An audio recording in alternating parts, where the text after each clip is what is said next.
জিলকদ মাসের প্রথম তারিখ। ইতিমধ্যেই বাইতুল্লাহর হাজি সাহেবান হজ করার প্রস্তুতি সম্পন্ন করেছেন। যারা এই বছর হজে যাবেন, যাবতীয় কার্যক্রম তারা সম্পন্ন করেছেন, বাইতুল্লাহ রওনা হওয়ার অপেক্ষায় আছেন। আল্লাহ তাআলার ঘর জিয়ারত করবেন, হৃদয়ে এই বাইতুল্লাহর মহাব্বত লালন করেই বাইতুল্লাহর চতুর্দিকে তাওয়াফ করবেন এবং লব্বাইক আল্লাহুম্মা লব্বাইক লা শারীকা লাকা লব্বাইক ইন্নাল হামদা ওয়ান নি'মাতা লাকা ওয়াল মুলক লা শারীকা লাক মহাব্বতের এই বাক্য উচ্চারণ করবেন।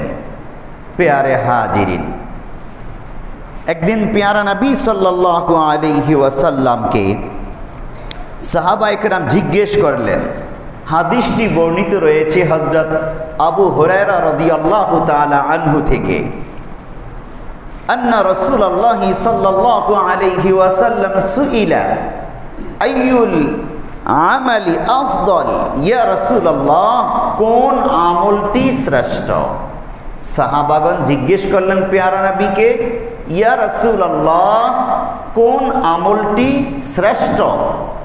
ফাকালা আল ঈমানু বিল্লাহি ওয়া রাসূলিহি, আল্লাহর নবী জবাব দিলেন, শ্রেষ্ঠ আমল হলো আল্লাহর প্রতি বিশুদ্ধ ঈমান এবং তার রাসূলের প্রতি বিশুদ্ধ ঈমান আনয়ন করা। কিলা সুম্মা মাযা ইয়া রাসূলুল্লাহ, আবার জিজ্ঞেস করলেন সাহাবীরা, ইয়া রাসূলুল্লাহ তারপরে কোন আমলটি শ্রেষ্ঠ? ক্বালা আল জিহাদু ফি সাবিলিল্লাহ, প্যারা নবী সাল্লাল্লাহু আলাইহি ওয়াসাল্লাম বললেন, আল্লাহর রাস্তায় জিহাদ করা। কিলা সুম্মা মাযা ইয়া রাসূলুল্লাহ, তৃতীয়বার আবার জিজ্ঞেস করলেন সাহাবীরা, ইয়া রাসূলুল্লাহ তারপরে কোন আমলটি শ্রেষ্ঠ? ক্বালা হজ্জুম মাবরুর, প্যারা নবী বললেন, হজ্জে মাবরুর, কবুল হজ, বিশুদ্ধভাবে সমস্ত নিয়ম নীতি মেনে মহাব্বত সহকারে যেই হজের কর্মকাণ্ড সম্পাদন করা হয় সেই হজ্জে মাবরুর শ্রেষ্ঠ আমল। হাদিসটি রয়েছে সহিহ বুখারী 26 নম্বর হাদিস। এই হাদিস থেকে আমরা শ্রেষ্ঠ তিনটি আমলের কথা জানতে পারলাম। 1 নম্বর বিশুদ্ধ ঈমান আল্লাহ ও রাসূলের প্রতি, 2 নম্বর আল জিহাদু ফি সাবিলিল্লাহ, 3 নম্বর হজ্জে মাবরুর। কবুল হজ বিশুদ্ধভাবে মহাব্বতের সাথে সম্পাদন করার জন্যে প্রত্যেক বান্দাই চেষ্টা করে থাকে। আলহামদুলিল্লাহ, আমরা যারা হজ সম্পাদন করতে পেরেছি শুকরিয়া আদায় করছি আল্লাহর কাছে, আবার যেন যেতে পারি। যারা এখনো করতে পারি নাই, হৃদয়ে অন্তরে সেই তামান্না রয়েছে, সবসময় দোয়া করব আল্লাহ তাআলা যেন ওই বাইতুল্লাহর হজ সম্পাদন না করিয়ে আমাদেরকে কবরে না আনেন, বলি আমিন। প্রিয় নবী সাল্লাল্লাহু আলাইহি ওয়াসাল্লাম আরো একটি হাদিসে বলেছেন, হৃদয়ে কাবা, যেহেতু আলোচ্য বিষয়টা আমার হৃদয়ে কাবা, ইতিহাসে কাবা, প্রথমেই আমরা হজের ফজিলতের সামান্য একটু বিষয় জেনে নিলাম। একজন ঈমানদার তার হৃদয়ের মধ্যে কাবাকে ধারণ করেই কাবার জিয়ারত করতে যায়। আরেকটি হাদিসে প্যারা নবী সাল্লাল্লাহু আলাইহি ওয়াসাল্লাম ইরশাদ করেছেন, প্রতিদিন আল্লাহ তাআলা কাবার হাজী সাহেবদের জন্য 120টি রহমত নাজিল করেন।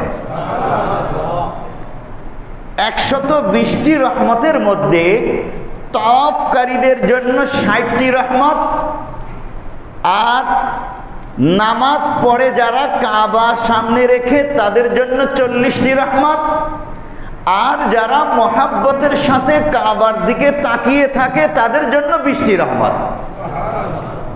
তাহলে সবগুলোই মহাব্বতের আমল। দেখুন, অন্তরে মহাব্বত নিয়ে আপনি কাবায় পৌঁছে গেছেন, একজন হাজী সাহেব মহাব্বতের সাথেই কাবার চতুর্দিকে ঘুরে, আল্লাহকে পাওয়ার জন্য ঘুরে। তো এই মহাব্বত নিয়ে যখন ঘুরতেছে, এই কাবার চতুর্দিকে ঘুরতে ঘুরতে ঘুরতে ঘুরতে এক সময় আল্লাহকে পেয়ে যায়। এবং এটা মহাব্বতের আমল হওয়ার কারণে আল্লাহ তাআলা প্রতিদিন এই কাবা কেন্দ্রিক যে 120টি রহমত নাজিল করেন, এই তওয়াফকারীরাই 60টি রহমত পেয়ে যায়। এখন এই তওয়াফকারীরা যে 60টি রহমত পায়, 60টি রহমত কি এই লক্ষ লক্ষ হাজী সাহেবের জন্য বন্টন করে ছোট্ট ছোট্ট হতে তো অল্প একটু পাবে না, এক এক হাজী সাহেবই 60টা করে রহমত পাবে প্রতিদিন। আর যারা এই কাবায় নামাজ পড়ে, মসজিদে হারামে নামাজ পড়ে, মহাব্বতের সাথেই পড়ে, দেখেন না যারা গিয়েছে তারা জানে ফজরের নামাজ ধরার জন্যে ওখানে তো ফজরের আজান অনেক আগে হয়, আমাদের বাংলাদেশে একটু দেরিতে হয়, ওখানে অনেক আগে ফজরের আজান হয়, রাত থাকতেই, অন্ধকার থাকতেই।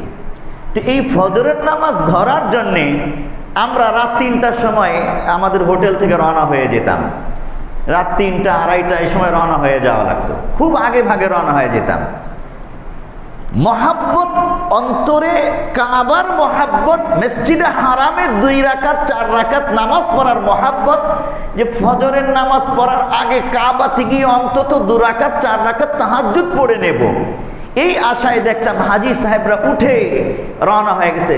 রাত তখন অন্ধকার, এই রওনা হয়ে গেছে, পিঁপড়ার মতো দলে দলে যাচ্ছে, গিয়ে বাইতুল্লাহ হাজির, তাহাজ্জুদ পড়তেছে, আজান হয়, তারপরে জামাতের সাথে নামাজ পড়ে।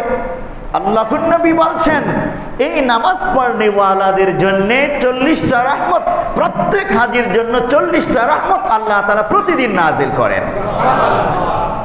আর এই যে একটু আগে ভাগে অনেক হাজী সাহেবান যায়, আপনারা গেলে আপনারাও যাবেন, যেন ওই ভিতরে ঢুকতে পারে, মাতাফে ঢুকতে পারে, অন্তত কাছাকাছি যেতে পারে, গিয়ে অন্তত এক নজর যেন বাইতুল্লাহকে দেখতে পায়। আমার তো এমন পিপাসা, মানে আমি উপলব্ধি করেছি, প্রত্যেক হাজী সাহেবই এই পিপাসা উপলব্ধি করে, যখনই বাইতুল্লাহর দিকে রওনা হয়েছে হোটেল থেকে, নিজের জায়গা থেকে, তো ওই বিভিন্ন গেট দিয়ে, ফাঁকা দিয়ে হাজী সাহেব একটু বাইতুল্লাহকে এক নজর দেখার জন্য ফুঁকি দেয়, একটু উকি মারে যে কোন চিপা দিয়ে, কোন গেট দিয়ে একটু বাইতুল্লাহকে দেখা যায়।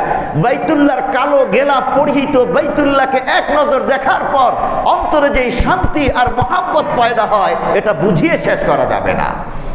আল্লাহ তাআলা পেয়ারা নবী সাল্লাল্লাহু আলাইহি ওয়াসাল্লামের মাধ্যমে জানিয়ে দিয়েছেন, আমার বান্দা, যে বান্দা বাইতুল্লাহর দিকে তাকায় তার জন্য 20টি রহমত বরাদ্দ।